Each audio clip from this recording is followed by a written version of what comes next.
Hi, thanks for joining me for this week's quick business tip. Today, we're going to combine a lot of what we've been talking about in the last few weeks about clarifying your message with the idea of relationship building and how that is affecting your marketing and sales in 2025. If you have been in business since 2019, 2020, even 2021, you know how, let's just say, easy things seemed when it came to marketing and sales during and even in the first year after COVID. A lot of people were kind of stuck at home. A lot of people had free time, and a lot of people had a little bit more disposable income simply because they weren't using it on travel and dining out and all of those kinds of things that they had been spending it on. And it became really easy for businesses that were starting with like coaching, consulting, service-based businesses. It became really easy for them to sell during this COVID, shortly after COVID time period. And I have seen these businesses struggle more and more with their marketing and sales as we've gotten further away from COVID. And people, quite honestly, have been burnt by some of the stuff that they bought, not receiving the value they expected uh, for what they paid. So there is a lot of cynicism, a lot of mistrust. When people are just like, it's not like they had a bad experience with you in your business, but they had a bad experience. And so now they don't trust anybody, which is completely understandable. I mean, we've all been in that position where, that whole once bitten, twice shy thing, it's a saying for a reason. So it's not that it's anyone's fault that there is mistrust in the marketplace today. We just need to come at it as a business from a marketing and sales standpoint, a little differently than we have, 2 or 3 years ago. And the other thing, in addition to just, people promising more than they were able to deliver, the other thing that is causing a lot of mistrust is the the influx of everything AI. And AI is not a bad thing. It is a tool. It can be used very, very well, but it if you give it the opportunity, AI is more than happy to lie to you. And there's a lot of stuff that's being created that maybe isn't exactly what it is presented to be. And so, that is also making people cynical and, it's giving them a little bit more of a delay in the trust that they may have been more free with in previous years. So you might be wondering, yeah, some of this sounds good. Some of this sounds like what I'm experiencing. How do I fix it? And the best way to fix it is simply by strengthening the relationships that you have with current, past, and potential clients. Now, there are lots of ways to go about this, but I'm going to give you a few that are super, super simple and something that you can absolutely start implementing today. Now, the first one is the easiest. It's the lowest hanging fruit. It is simply reaching out to current and past clients and just checking in on them, letting them know that you're thinking about them, that you understand that there are different struggles now than there have been in the past, and you're aware of it and you want to support them through this. And then, maybe give them a little survey to take, or ask them to just simply respond back to the email and tell them what's going on in their business. You would be amazed how much goodwill you can bank by simply showing interest in somebody else and asking them, how are things going? What's going on? How are things with your business? Let's catch up. And it can be done on a one-to-one basis if you have a bit of a smaller database and the capacity with your time to, schedule a Zoom call with maybe like your top 10 current slash past clients. That would be fantastic. It can also be done more of a one-to-many situation through filling out a survey or just responding, asking people to respond to an email. You don't have to spend 30 or 45 minutes with someone just to like do a little catch up with them. The second way that you can increase sales through relationship building is that exact same database, current and past clients, and other connections, like people who are in your sphere that they don't do business with you. You may or may not do business with them, but you've connected through some other networking or just general life experiences. Take all of those people and let them know that you are actively seeking new customers. And this is where we are combining everything we've talked about with your messaging. If you give them a really simple way to introduce you, like tell them exactly who you're looking for. I am looking for, if it's a past client, you can say, I have loved working with you for these reasons. If you come across, know of, if anyone pops to mind that it, has that similar level of drive, ambition, open-mindedness, um, ability to be trained and taught, and, whatever it is that you loved about this client, if you can just send a quick message to them and say, I love this about you. I love working with you. If there's anyone else that you can think of that's like you, that's struggling with this problem, I would really love to, have the opportunity to help them through that struggle.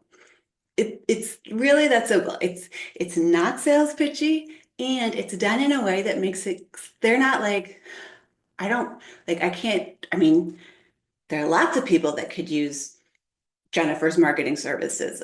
I know what she helped me with, but I don't really know what exactly she does. Like, they're not having to think. And the more that you help people not have to think, the better results that you're going to get. And this is whether you're asking for a sale, whether you're asking for a referral, whether you're asking them to book a call with you, whatever it is, people love to do things when they don't have to think about it very much.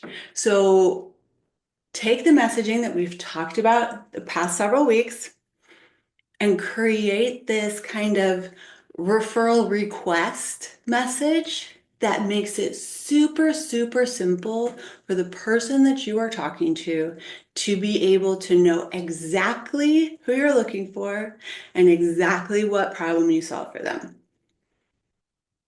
Now, if they reach back out, this can be done in DMs or text messages. You can do it via email, but it's pretty short and sweet and casual. And so, use whatever form of communication you've been using with the different people in your database. They might reach back out and say, yes, I know someone, like this is who they are, this is what's going on with them. If at that point you are able to give them an introduction that you've written, but it looks like it's coming from them. So basically write your intro from them to you for this person. This makes sense.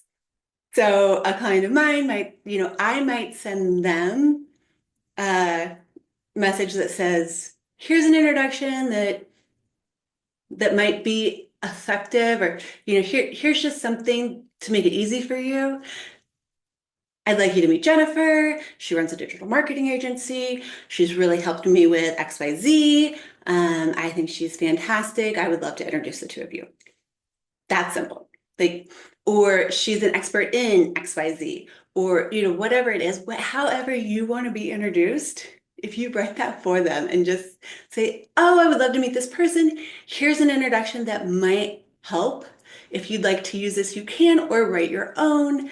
And then it just, again, you're taking that thought process away from them. So if they don't want to think, they don't have to. If they want to craft their own message, they absolutely can. You're not saying, great, this is exactly how I want to be introduced to this person. You're just saying, hi, I know we're all busy. In case there's any confusion as to what I do, here's an intro that, might help. It's just that simple. You're not micromanaging, you're not trying to control every situation. You're just trying to make things easier for them. And the easier you make it for them, the more likely they're going to take that next action, which is actually making the introduction. Okay, so we've covered two things so far, right? We have covered, just reaching out to your database, telling them that you want to catch up. This is what's going on in your life. You'd love to hear about their life. Number two is asking that same group of people, past clients, past leads, current customers, and just people in your sphere, ask them for a referral, but ask them specifically what you're looking for. And then the third way is to just simply have more conversations. I am so guilty of this. If I am at a party or honestly just feeling lazy, someone will ask me what I do. And I say, oh, I'm in digital marketing or I run a digital marketing agency. I don't use my carefully crafted one-liner that is easy to remember and piques people's interest because I don't know, sometimes it just feels weird. And I need to get better at it. And I encourage you to do the same. So when somebody asks you what you do, don't say, oh, I'm in roofing, or I build custom homes, or I sell real estate. Really pour into it. Tell them what you do. I help first-time homebuyers navigate the confusing world of real estate. Like that sounds so much more interesting than I sell real estate. Like, oh wow, you sound super passionate about that. Let me get your card. Like, I can't tell you how many calls I've been on with the whole like LinkedIn, we're connected. Let's jump and have a coffee call really quick. Where I've just decided I can't refer you. I can't get excited about this because the person on the other end of the call isn't excited. They don't sound excited about what they do. They don't sound excited about who they serve. They don't sound excited about the results they've gotten for those people. And if you're not excited and passionate about it, nobody else is going to be either. So when I show up and someone says, "Hey, I don't really know you well. What is it that you do?" And I say, "Oh, I'm in marketing." Nobody's excited about this. But if I say something like, oh, I love helping businesses increase their sales by getting really clear on who it is they serve and the problem that they solve. Now we're having a conversation. They're like, oh, I, I didn't know people did that. And then, I might be able to say, yeah, I mean, a lot of times we call it marketing, but that's really what I do with marketing, because here's the thing. A lot of people, when they hear like, oh, I do marketing. Oh, so you write the social media ads or you write social media posts for businesses or like everybody kind of has their own idea of what the thing is that you do. You might tell someone that you're a realtor and they're like, "Oh, yeah, like you unlock doors and turn on lights." Um, but it's so much more than that. So tell them, like, I help people understand the process. I help people that are looking to downsize, find the perfect home for them, or like, whatever it is that you do, be excited about it, be passionate about it, and that will help you have a lot better conversations. And the more that you're committed to doing it, you will have far, far more conversations. So action step today, look through your database and create a list. Let's just say 10 people that you can reach out to and ask them what is going on with their business. How are they doing? We haven't caught up in a while. Like maybe it's let's have coffee, let's get on a call, write me back, whatever it is. Just make your list of 10 people and send out that email. Then make another list of 10 people and tell them what you've loved about working with them and what you would like to see as a referral from them. So who you're looking for and what problem you can solve for them. Assume that they are not able to clearly state what it is that you do. Because even if you're in real estate and you helped someone buy their first house, they do not know how to communicate that to somebody else. So people aren't stupid. We just don't like to engage our brains if we don't have to.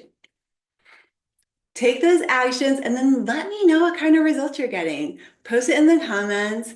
And if you want some more one-on-one help, please schedule a free strategy session with me. You can find the link in the show notes.